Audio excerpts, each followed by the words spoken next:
Ce match de zinzin. L'Angleterre qui mène 22-14 à la 60e minute et qui perd 24-22 avec une fin de match à suspense. Que demander de plus? Des joueurs lancés à Mac 2 avec deux équipes qui ont décidé d'envoyer du jeu, des nouvelles petites subtilités et évidemment des évolutions du rugby sur les micro-attaques, attitude au contact. Bref, les équipes, elles testent des choses aussi, dans la limite du raisonnable. Des énormes plaquages, des célébrations dignes de la NFL et un arbitre qu'on entend dans tout le stade pour nous expliquer les règles et ses décisions. L'Angleterre recevait la Nouvelle-Zélande ce samedi à Twickenham et on va analyser ça ensemble. Puis, je vais ouvrir le débat sur les All Blacks, dans quelle forme ils sont et surtout comment est-ce qu'on va les jouer dans 2 semaines au Stade de France. On est parti ? Un bon match de rugby, ce que j'aime bien, et encore plus à l'international, c'est le show qu'il va y avoir autour du match. Joe Marler, le pilier anglais qui fait souvent parler de lui sur les extras sportifs, a posté un tweet qui a fait réagir tout le monde. À 3 jours de jouer la Nouvelle-Zélande, le haka doit être supprimé. C'est ridicule. Alors pour lancer les hostilités, c'est génial, parce que quand tu piétines une culture avec un seul tweet, ça fait monter la tension. Le ministre des Sports néo-zélandais a réagi. Qui est ce Joe Marler? Je n'ai jamais entendu parler de lui. Dans mon expérience, j'ai rencontré quelques piliers avec un QI élevé, mais très peu. Peut-être que c'est de ça qu'il s'agit. Et là c'est les piliers qu'on prenne plein la tronche. Joe Marler a d'ailleurs dû désactiver son compte X puisqu'il a reçu trop de notifications et de messages. Malheureusement pour lui, il a dû quitter la sélection dans la semaine pour des soucis personnels. Ces deux équipes se sont affrontées à 2 reprises cet été et on a vu 2 victoires néo-zélandaises. Côté anglais, petite nouveauté, Alex Mitchell était blessé et c'est Ben Spencer qui a porté le maillot du numéro 9. Alors qui est Ben Spencer? Il a 32 ans et il est joueur à Basse. Il a déjà été capé, mais le pauvre, c'est peut-être le joueur international qui a des caps et le moins de temps de jeu. Pire que Maxime Lucu. Toujours est-il que dans un match, quand tu as des nouveaux joueurs et notamment sur des postes à responsabilité, tu te dois de les tester pour voir où ils en sont. Et si tu peux les faire disjoncter et sortir de leur match, jackpot. Et avec un 9, tu peux cibler sa couverture sur le terrain. En réalité, c'est un petit peu plus compliqué. Tu vas cibler une zone et notamment le second rideau qui doit couvrir à des moments où il ne peut pas le couvrir, soit parce que ce n'est pas physiquement réalisable de le couvrir, tu dois couvrir aussi d'autres zones, ou soit parce que tu l'attaques au bon moment. Mais comme c'est sa responsabilité, tu as peut-être une chance de rentrer dans sa tête et de t'insinuer. Sur une touche, c'est impossible de couvrir le second rideau et c'est très compliqué de défendre ça. Les Blacks, ils viennent l'attaquer direct. Mais ce qui est intéressant, c'est qu'un tout petit peu auparavant, sur une autre sortie de camp, ils décident de monter un jeu au pied dans la boîte. Ils vont disputer le duel aérien et ils récupèrent la balle. À partir de là, la couverture adverse, elle est forcément désorganisée puisque quand tu montes ton jeu au pied dans la boîte, eh bien c'est 50-50 à la réception. Les Anglais perdent la possession et immédiatement, ça part sur un petit jeu au pied dans le second rideau. Et donc quelques minutes plus tard, ils décident de réattaquer cette zone à partir d'un lancement de jeu en touche. Les Blacks, ils ont un triangle d'arrière redoutable. Caleb Clarke, Téléa et Will Jordan. Imaginez 2 secondes, vous êtes néo-zélandais en vacances en France pour pouvoir assister au match France All Blacks. Mais avant le grand match, la Nouvelle-Zélande affronte l'Irlande. De là où vous êtes, impossible de le voir. Pas de match, juste de la frustration. Mais avec NordVPN, tout ça c'est de l'histoire ancienne, pas de problème. Avec NordVPN, vous choisissez un serveur dans votre pays et hop, vous avez accès à votre chaîne. Comme si vous étiez en Nouvelle-Zélande. Match, séries et tout votre contenu préféré, accessible partout dans le monde sans restriction. Et pareil pour ceux qui veulent voir les Sud-Africains déboîter les Anglais, ou les Anglais déboîter les Sud-Africains. Franchement, je sais pas ce que je préfère. Avec NordVPN, aucun match vous échappe. Et c'est pas tout. NordVPN chiffre vos données, masque votre IP et vous protège des fournisseurs d'accès qui peuvent limiter votre débit ou collecter vos infos pour des pubs. En gros, vos données restent pour vous et votre connexion est toujours optimale. En bonus, la fonction anti-menace de NordVPN bloque les pubs envahissantes et les sites dangereux, même quand vous n'êtes pas connecté au VPN. Et si vous optez pour l'abonnement ultime, vous avez NordPass inclus pour gérer tous vos mots de passe et données sensibles. Tu sais, les mots de passe que tu es obligé de changer et tu es obligé de mettre une lettre en minuscule, en majuscule, un chiffre, un caractère spécial. Ça doit faire 12 caractères ou 18 caractères et tu t'y perds. Tout ça pour moins de 3 € par mois avec 4 mois gratuits sur un abonnement de 2 ans. C'est moins cher qu'un abonnement au stade et pour une sécurité qui dure. En plus, NordVPN offre une garantie satisfait ou remboursé pendant 30 jours. Alors cliquez sur le lien en description et profitez de cette offre exclusive avec NordVPN dès maintenant. Vous leur donnez de la force, vous me donnez de la force aussi et c'est ça qui me permet de continuer à produire des vidéos. Allez, on part sur le débrief. Une stat ultra intéressante sur ce match, on va y venir au débrief, hein, vous inquiétez pas, mais je tenais à le préciser avant de lancer justement ce débrief. À la mi-temps, les Anglais, ils sont à 20% de plaquages ratés. 20%, c'est juste énorme. Et pourtant, la défense anglaise, elle semble efficace. Je m'explique. Il semblerait qu'ils avaient décidé de défendre d'une manière un petit peu spéciale pour mettre énormément de pression aux porteurs du ballon. Et notamment avec un joueur suicide.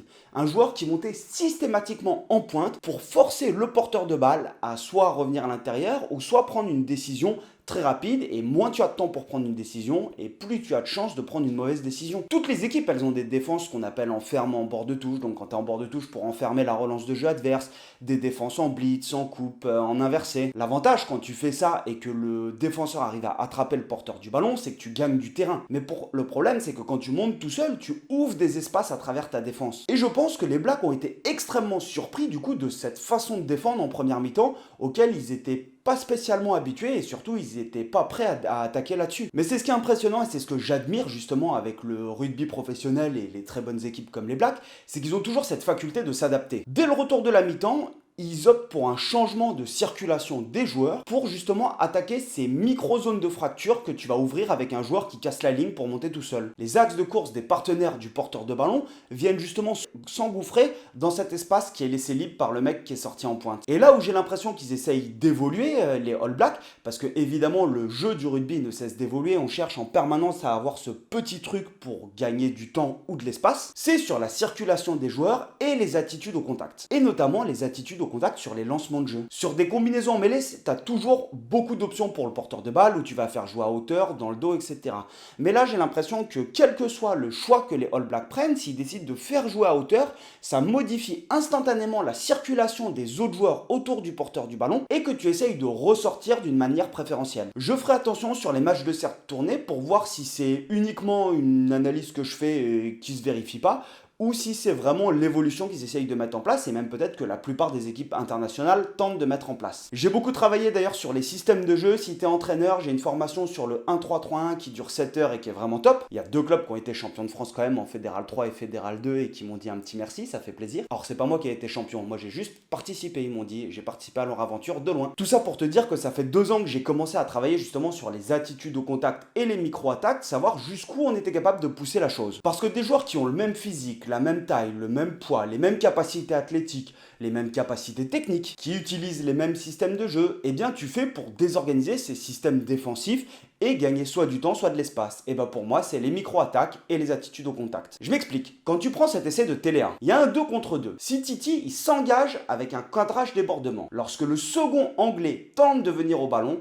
son objectif n'est plus de gagner la collision, mais de ressortir le ballon du contact. Donc il anticipe avant le contact sa position et la façon dont il va orienter ce contact. Bon, après, quand tu t'appelles CTT et que tu es une machine de guerre, bah, tout de suite, c'est plus facile. Donc ça, c'était juste pour te donner un petit exemple côté attitude au contact. Côté micro-attaque, il y en a une que je n'avais jamais vue et que je trouve juste géniale, c'est sur l'essai de Will Jordan. On est sur une situation relativement à l'équilibre avec un retour qui n'a pas de surnom. On a Barrett qui change de côté pour venir attaquer le fermé. Le leader défensif, c'est un pilier, c'est Genge. Il continue de pister Barrett, mais Will Jordan croise pour aller marquer. Alors, le fait que le leader défensif, normalement, verrouille les bords de ruck, c'est une chose, et défendre, et même tu défends en zone, etc. Donc là, ouais, il manque un type. Mais ce qui est très intéressant, c'est ce changement de côté et cette adaptation immédiate de Will Jordan. Une micro-attaque, c'est ça. Tu cibles une zone et tu forces un joueur à prendre une décision, par nature, sera souvent la mauvaise. Toutes les équipes ont leur propre micro-attaque, elles ont toutes des micro-attaques qui sont similaires, et tous les week-ends, elles vont piocher, en fait, dans leur book avec toutes les micro-attaques pour se dire, ok, ce week-end, on a tel joueur en face, on va prendre ça, on va prendre ça, on va prendre ça. Mais celle-là, je l'avais jamais vu. En première mi-temps, les Blacks, ils marquent 2 essais, mais les Anglais, ils réussissent à rester au contact à coup de 3 points. Ils ont une mêlée qui est énorme et qui récupère 2 pénalités sur ces mêlées. Et là où ils peinent, et je pense que c'est plus dû au fait que ça soit le début de la tournée, c'est sur leur sortie de camp. Dès qu'ils ont marqué des points en première mi-temps, ils ont eu une perte de balle par la suite. Ils n'ont pas réussi à sortir proprement de leur camp, alors que c'est la base. Mais il y a des volontés. C'est-à-dire que sur le coup d'envoi, ils réceptionnent la balle, ils assurent la conservation, et là, ils partent immédiatement sur une transversale au pied. Et ils arrivent à la réaliser correctement, même si le joueur est poussé en touche. Mais ça veut dire une chose, ça veut dire que les Blacks ne peuvent pas se permettre d'avoir 3 joueurs, par exemple, en 3e rideau. Ils vont être obligés d'en mettre que 2, puisqu'ils s'exposent sinon à des jeux au pied et sur la latéralité. Mais alors, la suite, ils se font cafouiller dans les rucks et jeux au pied contrés. 3 mauvaises sorties de camp. Mais une bonne mêlée, une grosse agressivité en défense, et ça suffit pour tenir la première mi-temps. À la mi-temps, il y a 14-12 pour les Blacks. Et alors au retour des vestiaires, sur une touche qui a été très bien préparée sur plusieurs temps par les Blacks, ils arrivent à générer de l'avancée, mais là, un ballon qui met un peu de temps à être éjecté par le jeune Ratima, ça désorganise totalement le rythme et la vitesse des joueurs néo-zélandais. Une passe et Smith en profite pour intercepter la balle. Ce qui est remarquable sur cet essai, c'est qu'il arrive à garder cette lucidité tout en sachant qu'il n'aura pas les cannes pour finir, il ralentit pour chercher le soutien. Et là, les Anglais ils prennent le score. Et ouais, ils sont solides les Anglais comme beaucoup d'équipes internationales, mais ils sont pas flamboyants et ils sont pas spécialement dangereux. Mais ils sont devant. On l'a déjà vu avec pas mal d'équipes, t'as pas besoin d'avoir le ballon pour gagner les matchs. Hein. Un essai refusé des Blacks qui se transforme en pénalité pour un en avant. 3 points des Anglais et les Anglais passent devant. À la 60e, il y a 22-14 pour les Anglais. Et là, ça me fait mal au cœur. Pourtant, les Blacks, ils ont tout ce qu'il faut pour passer devant. Mais trop de fautes de main. Une conquête qui est approximative en touche, on va voir les stats après, et ils ont gâché un paquet de munitions. Mais ils ont plus d'un tour dans leur sac. Ils ont fait rentrer un impact player, un mec qui est pas drôle du tout. Je vous en ai parlé il y a pas longtemps, un petit seconde ligne qui s'appelle Tuipulutu. Et alors là, autant dire qu'il a réglé tous les problèmes en mêlée à lui tout seul, t'as l'impression. Il a stabilisé la mêlée. Dès qu'il est rentré en jeu, les Néo-Z, ils se font pénaliser 2 fois en première mi-temps en mêlée, mais par contre là, ils charcutent la mêlée des Anglais 2 fois. Ils récupèrent 2 pénalités dès son entrée. Et là, à la 73e minute, il y a toujours 22-14, et il y a quelque chose que je ne comprends pas. On est sur un temps fort néo-zélandais à 10 mètres de la ligne anglaise. Donc ils sont en train de dérouler, ils avancent, c'est des grosses séquences de jeu, c'est très physique, très intense. Il y a des sorties rapides, et là, Maro Itoje, ce petit filou, il décide de contester illégalement un ballon pour ralentir la sortie puisqu'il y a un décalage. Il va prendre une simple pénalité, et ça je comprends pas. T'es à 10 mètres de ton but, c'est une faute cynique. Et là, il y a cette pénalité. Dans ma tête, je suis là, ok, ils ont charcuté les Anglais sur les 2 dernières mêlées, ils vont prendre la mêlée. Et en fait, non, c'est là où ils me surprennent les Blacks, mais ils ont peut-être raison, hein. T'as gagné 2 mêlées, mais tu sais jamais de quel côté ça peut être sifflé. Ils jouent à la main. Ils vont finir par marquer par l'intermédiaire de Téléa, et là, il faut que la transformation, elle passe. Elle passe, ils reprennent le score. Fin de match sous tension. Les Anglais récupèrent la balle sur le coup d'envoi. 4 minutes à jouer, et les Néo-Z,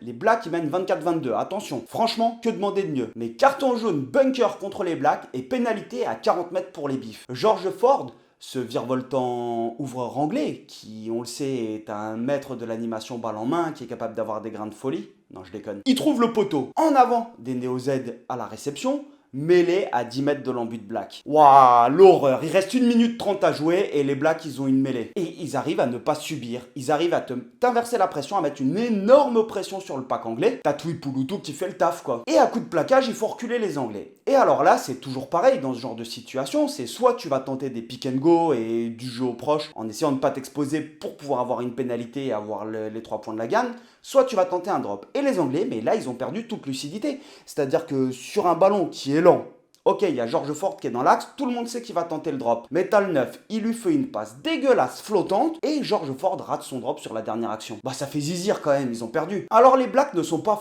flamboyants, ça c'est sûr. Ils ont été contrariés en touche, énormément pénalisés, et ils ont fait beaucoup de fautes de main. Ils sont à 19 fautes de main sur le match et 21 ballons perdus. 11 pénalités contre eux, alors que les Anglais ils en ont que 7 contre eux, et ils perdent 3 touches. Au niveau des stats, c'est juste impressionnant, on a l'impression qu'ils ont été dominés pendant tout le match. Mais ils le remportent, les stats elles font que confirmer leur faiblesse. Mais ça, c'est qu'une partie des stats. Parce que quand les Anglais, ils ont gagné 371 mètres, où tu mets quand même 80 mètres sur l'interception de Smith, les Blacks, ils ont parcouru 500 mètres. La différence, elle est énorme. Ils sont à plus de 200 passes contre moins de 100 pour les Anglais. Donc, on se retrouve avec une équipe des Blacks qui est pas propre en touche, qui fait énormément de fautes de main, qui se fait énormément pénaliser, qui perd 3 ballons en touche, mais qui arrive quand même à battre l'Angleterre à Twickenham. Alors nous, les Français, on a l'habitude maintenant. Mais la semaine prochaine, les Blacks, ils vont jouer l'Irlande. S'ils sont pas plus propres, je suis pas sûr que ça passe. C'est quand même la revanche du dernier quart de finale. Parce que dans 2 semaines, ils viennent nous défier au Stade de France. Et là, tu te dis quand même, ok, ils sont pas flamboyants, mais si ils se règlent, ça va envoyer du jeu. Parce qu'honnêtement, déjà au dernier tournoi de destination, j'ai l'impression que l'Angleterre a envoyé plus de jeu que la France. Après, le but, c'est de gagner. Hein. Et tu me diras, au dernier tournoi de destination, on n'avait pas Dupont. Mais du coup, ils vont venir nous défier et j'ai envie que ça se passe très bien pour l'équipe de France. Mais quand je vois la tournée en Argentine,